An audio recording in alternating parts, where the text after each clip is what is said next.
We're back. We're back with another episode of Between Two Man, Bonsais. we're that good now that we go cold? And this guy wanted This could go nowhere fast. This guy wanted to prepare some statements, and I was like, that's not Between Two Bonsai style. So we're gonna wing this. We're wing nuts. Wing nuts. See, we're already going downhill fast. It's all good. So what are we talking about today? All right, so we wrote a blog about woke advertising and kind of the novelty behind that. We've had some requests for it, and we started thinking, we're in an innovative industry in marketing, particularly with digital marketing. There's constantly new things coming out to stay ahead of as a full-time job in itself. But in between kind of those innovation milestones, because this industry is also highly creative, there's this need for us as marketers, I think, to feel and stay fresh. So a lot of times we make tweaks to existing innovation and we either completely repackage it or try to sell it as something new. So I thought it'd be fun to kind of go through some of the things that we've seen out there, even buzzwords, which we all throw around, and kind of identify true innovation versus really recooked, repackaged existing ideas with fresh spin. So I had a few prepared, but you said you can go flat out.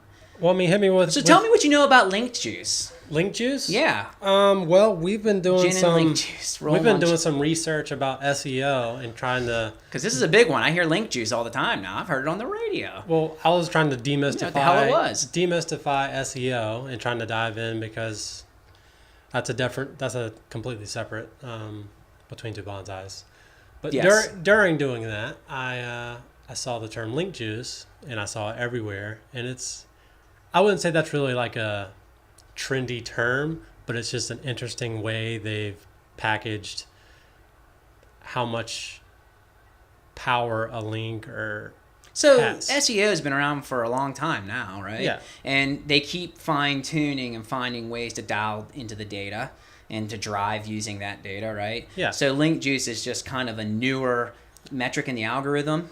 Yeah. Right? Okay, so we sound fancy right now. Yep. But who came up with the name linked juice or link it describes exactly what it is. Like, if you're trying to get your site some new traffic and some big wig like say Wikipedia links to your website, yeah, they carry a lot of link juice. Well, I've had people ask me about link juice. And you know exactly and I'm tired of trying to explain it. Well, and I don't like the word. It's a good one because when you hear it, you know exactly what it means. It kind of explains itself. It's a little hyped. It's a little bit of a strange term, but well, what do you think it'll be called in 2 years from now?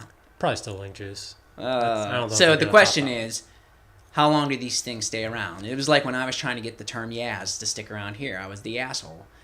That's gone. Now that's more of a buzzword, but that was a trend, right? That's dead now. No, I wouldn't say it's really dead. It's not dead to like us. It probably hit its wave and crested already, and it's gonna kind of level off and plateau. Yes. Yes. Am I even saying it right? Yeah, yes. I don't know. I've heard. You got to throw a little thing in the middle of there. Yeah, yes. What about what are some of the other things that we're hearing about, like FOMO advertising? Right. That's definitely fear of missing out. That's been around a while. That's definitely. It peaked with this last Super Bowl. There was a couple of commercials kind of focused on the fear of missing out. But isn't that just a true call to action or kind limited offer? Why do we have to as creatives? I guess it's because if we're not moving, we're not relevant. Well, that's kind of the best take. If it's not fresh, then it's marketing. Stagnant? People have already heard these messages. So when you repackage it under the tagline, FOMO, it sounds like it's something new. But you think we've hit a breaking point though, where it's just all been done before that we actually. We're just if you throwing things against the wall at this point. If you want to water it down that much, yeah. most things have been done. Well, that's fire. I had a list of buzzwords that I was going to pepper in throughout this podcast. Fire is just obnoxious. It's big right now. Huh? What's fire? Is that if that's something's cool? Okay. It was cool, and then something like, hey man, that's hot, and they just kept going with the. So now it just keeps going up the temperature fire ladder. Next one's gonna be blaze, dude. That's blazing. You think so? It's gonna catch on from this. Yeah, I don't know. It's young kids just make up stupid terms and they start hashtagging shit and it catches on and I think whatever. And which is great, man. It's generation. We do it too. But I think as a marketer and as an art director, graphic designer, whatever niche you fill within that brand narrative, it can be empowering to have these kind of repackaged terms, I guess, but it can also be seen as reselling. It puts a shelf life on some stuff. Yeah, it does, and it makes you wonder, like, can't the brand just speak for itself? Can't some of these strategies just speak on their function versus the flash? Why we try to polish them up and make them feel sexy with cute names and all this stuff, and I guess everything has to have a name, I get it, but it just, we're heading down an interesting pathway, I think, in today's marketing, that everything is just getting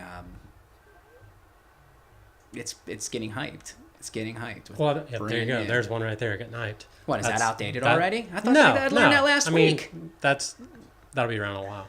But I think it goes back to like generational, like this new generation coming up. They're connected to everything. They're always on social media. Yeah.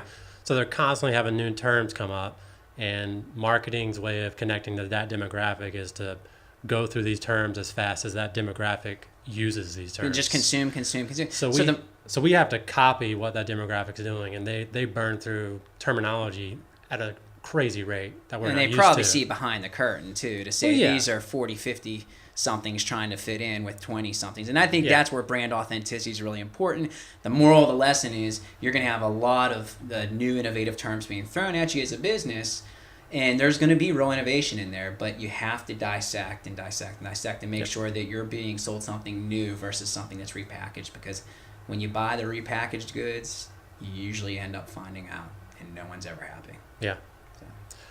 All right, that's it, man. We did it. Nice. No script or anything, except for the one right here. The best way to do it. All right, we out. We out.